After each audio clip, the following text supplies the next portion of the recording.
Hey everybody, how y'all doing? Hope you're doing well. I'm taking you along with me as I make a coil or pinch pot out of a terracotta clay that I had on hand that I found in Brazil.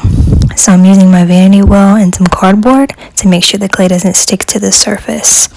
I'm going to be doing a lot of pinching and some coiling. As you can see, it seems pretty tedious, but it's actually very relaxing as it's pretty repetitive once you get started.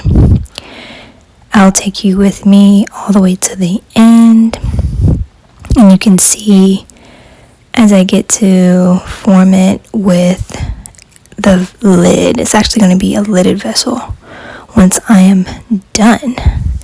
Hope you enjoy this video, and please feel free to ask me if you have any questions about anything I'm doing, or if you know any tips you'd like to share with everybody. That's awesome too.